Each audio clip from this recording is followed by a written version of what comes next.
Tudo começou quando estouraram revoltas em Portugal. Os portugueses exigiam a volta da família real que estava no Brasil há mais de 13 anos.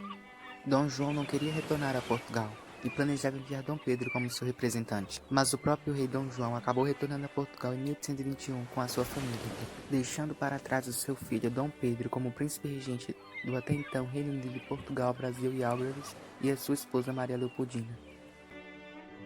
Os primeiros dias do governo de Dom Pedro como príncipe regente não foram tão bons. A Praça do Comércio ficou vazia e foi evitada pelos negociantes durante algum tempo. Na Bahia, quando se soube do ocorrido no Rio de Janeiro, a Praça do Comércio local foi decorada com crepes negros em sinal de luto.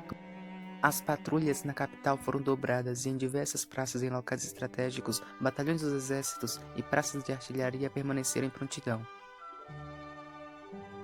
As cortes de Portugal tomaram medidas que foram impopulares aqui no Brasil, tais como a exigência do retorno do príncipe regente e a instituição de mais tropas no Rio de Janeiro.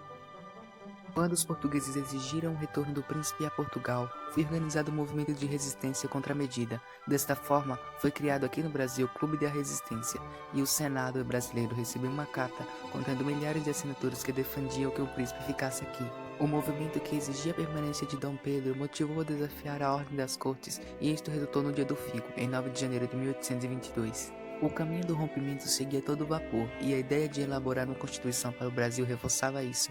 A forma como Dom Pedro conduziu esse processo foi bastante influenciada por sua esposa, Dona Maria Leopoldina, e seu amigo José Bonifácio. Dom Pedro traçou uma série de mudanças que mudariam definitivamente a história do Brasil. Convocou uma Assembleia Constituinte, organizou a Marinha de Guerra e obrigou as tropas de Portugal a voltarem para o reino, exigindo que nenhuma lei entraria em vigor sem a sua aprovação. No dia 13 de agosto de 1822, Dom Pedro publicou um decreto regido por José Bonifácio, mediante o qual nomeava Dona Leopoldina regente em seu lugar, sendo-lhe autorizado despachar os ministros, os secretários e o Conselho de Estado enquanto o príncipe estivesse viajando. Dom Pedro parte do Rio de Janeiro para São Paulo em 14 de agosto, acompanhado de uma pequena escolta formada por um secretário, 2 criados, os jovens militar brasileiro Francisco de Castro e Canto e Francisco Gomes da Silva, o Chalaça.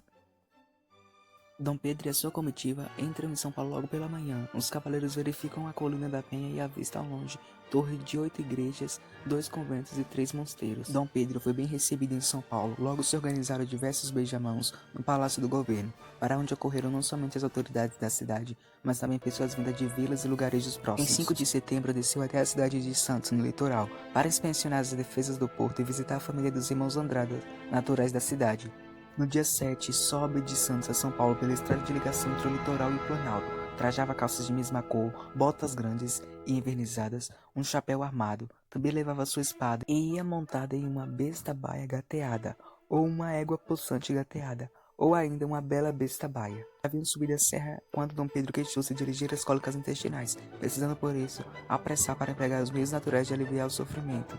Assim que chegaram ao Planalto, Dom Pedro e o Coronel Gama Lobo, sozinhos, pois o restante da comitiva ficara para trás, um correio vindo do Rio de Janeiro alcançou o príncipe e entregou ofícios e cartas enviadas pela regência. Ao ler, disse que as cortes queriam massacrar o Brasil. Assim que o restante da guarda de honra se encontrou com Dom Pedro, tendo que parar e desmontar a todo momento por causa da disenteria, mandou que a comitiva passasse adiante e fosse seguindo. Se o príncipe não os alcançasse antes, deveriam esperar na estrada de São Paulo.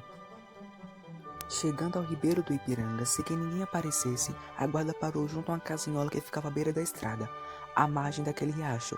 Aguardavam a chegada de Dom Pedro e do restante da comitiva. Aproximaram-se da guarda de honra 2 cavaleiros, Paulo Bregar, oficial da Secretaria do Supremo Tribunal Militar, e o Major Antônio Ramos Cordeiro.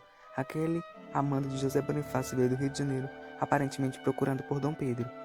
Os correios trazem despachos do governo de Portugal e notícia das cortes, além de cartas de José Bonifácio e Dona Leopoldina. As cortes portuguesas faziam grandes exigências sobre o Brasil, como que os ministros do governo brasileiro, incluindo José Bonifácio, deveriam ser processados e julgados. Para piorar, Dom Pedro e a família deverão cumprir as ordens anteriores e retornar à Europa. Os despachos vindos do Rio de Janeiro ainda davam conta de uma reunião do Conselho de Estado convocada e presidida por Dona Leopoldina em 2 de setembro, no Palácio de São Cristóvão. Além dos ministros, estavam também presentes os procuradores-gerais das províncias. Na reunião se deliberou sem discussão, depois de José Bonifácio ter feito uma exposição verbal do estado que se achava os negócios públicos e de concluir dizendo ter chegado a hora de acabar com aquele estado, de contemporaneizar com seus inimigos, que o Brasil tinha feito de tudo quanto humanamente era possível fazer para conversar-se unido com dignidade a Portugal. Mas que Portugal, em vez de acompanhar e agradecer a generosidade com que o Brasil tratava, insistia nos seus nefastos projetos de tornar a miserável condição de colônia sem nexo e sem nem centro de governo, que portanto ficasse com ele a responsabilidade de separação, propôs que escrevesse uma carta ao senhor Dom Pedro, para que ele e sua Alteza Real houvesse de proclamar a independência sem perda de tempo. A princesa real, que se achava muito entusiasmada e a favor da causa do Brasil, sancionou com muito prazer a deliberação do conselho. Senhor, as cortes ordenam a minha prisão por minha obediência à vossa Alteza, e no seu ódio imenso de perseguição atingem também aquele que preza em o servir com lealdade e dedicação, do mais fiel amigo e súdito. O momento não comporta mais delongas ou condolências, a revolução já está preparada para o dia da sua partida. Se parte, temos a revolução do Brasil contra Portugal, e Portugal atualmente não tem recursos para subjugar um levante que é preparado ocultamente, para não dizer quase visivelmente. Se fica, tem vossa Alteza contra si o povo de Portugal, a vingança das cortes, que direi, até a descerdação do que dizem que já está combinada. Ministro fiel, que arrisquei tudo por minha pátria e pelo meu príncipe, céu obedientíssimo do senhor Dom João VI, que as cortes têm no seu detestável coração. Eu, como ministro, aconselho a vossa Alteza que fique e faça do Brasil um reino feliz, separado de Portugal, que hoje é escravo das cortes despóticas. Fique, é o que todos pedem ao magnânimo príncipe que é vossa Alteza, para o orgulho e felicidade do Brasil, e se não ficar, correrão rios de sangue nessa grande e nobre terra, tão querida do seu real pai, que já não governa em Portugal pela opressão das cortes, nessa terra que tanto estima a vossa Alteza, e a quem tanto vossa Alteza estima, José Bonifácio. Pedro, o Brasil está como um vulcão, até no passo a revolucionários, até oficiais da atual opressão revolucionária. As cortes portuguesas ordenam vossa partida imediata, ameaçam-vos e humilham-vos. O Conselho de Estado aconselha-vos para ficar. Meu coração de mulher e de esposa prevê desgraças. Se partimos agora para Lisboa, sabemos bem o que têm sofrido nossos pais. O rei e a rainha de Portugal não são mais reis, não governam mais. São governados pelos despotismos das cortes que perseguem e humilham os soberanos a quem devem respeito. Chambellian vos contará tudo o que sucede em Lisboa. O Brasil será em vossas mãos um grande país. O Brasil vos quer para seu monarca. Com o vosso apoio, sem o vosso apoio, ele fará a sua separação. O pomo está maduro, colhei-o já, se não apodrece. Ainda é tempo de ouvir o conselho de um sábio que conheceu todas as cortes da Europa, que além de vosso ministro fiel, é o maior de vossos amigos. Ouve o conselho do vosso ministro, se não queres ouvir o de vossa amiga.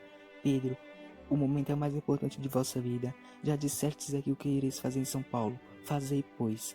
Terei o apoio do Brasil inteiro, e contra a vontade do povo brasileiro, os soldados portugueses que aqui estão nada podem fazer. Leopoldina. Ambos, tanto Dona Leopoldina quanto José Bonifácio, apelaram para o orgulho de Dom Pedro e tocaram na questão de que tudo o que ele fizera e declarara no Brasil seria desfeito pelas cortes portuguesas.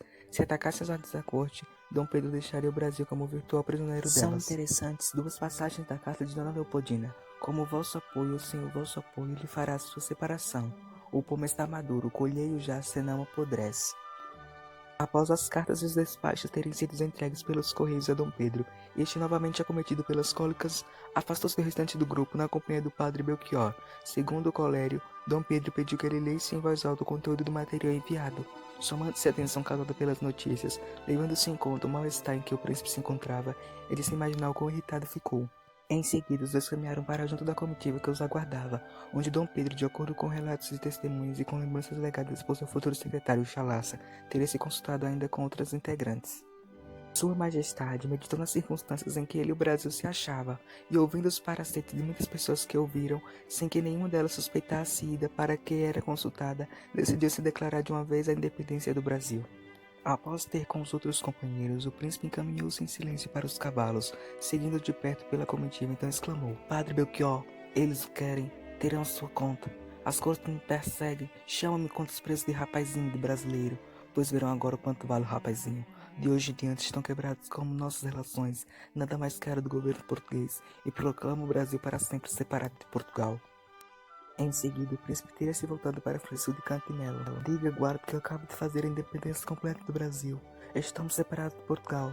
O tenente Canto e Melo cavalgou em direção a uma venda, onde se achavam quase todos os dragões da guarda. Havia de ser 4 horas da tarde, mais ou menos. Vinha o príncipe na frente, Vendo-o voltar-se para o lado, saíram sem seu encontro. Diante da guarda, descreveu um semicírculo, estacionou seu animal e de espada desbanhada brandou: Amigos, como as cortes portuguesas querem escravizar-nos e perseguem-nos, de hoje em diante nossas relações estão quebradas, nenhum laço nos une mais. E arrancando o príncipe do chapéu o laço azul e branco decretado pelas cortes como símbolo da nação portuguesa, atirou-o no chão dizendo: Laços fora, soldados! Vivam a independência, a liberdade e a separação do Brasil. Responderam com viva o Brasil independente e separado, e um viva Dom Pedro. O príncipe desembainhou uma espada, no qual foi acompanhado pelos militares.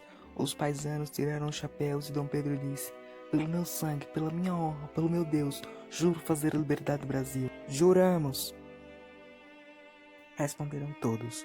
Dom Pedro embaiou uma espada, no qual foi montado pela guarda, pôs-se à frente da comitiva e voltou-se, ficando em pé nos estribos. Brasileiros, a nossa divisa de hoje em diante será independência ou morte.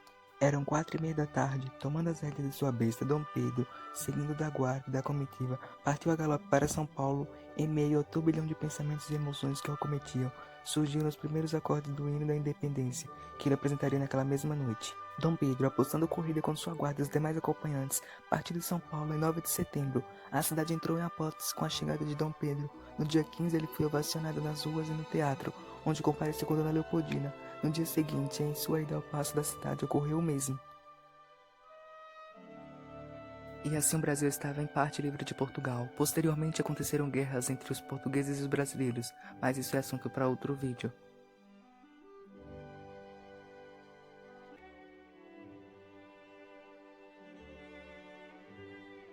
Muito obrigado por ter assistido até aqui. Não se esqueça de se inscrever no canal e deixar o seu like.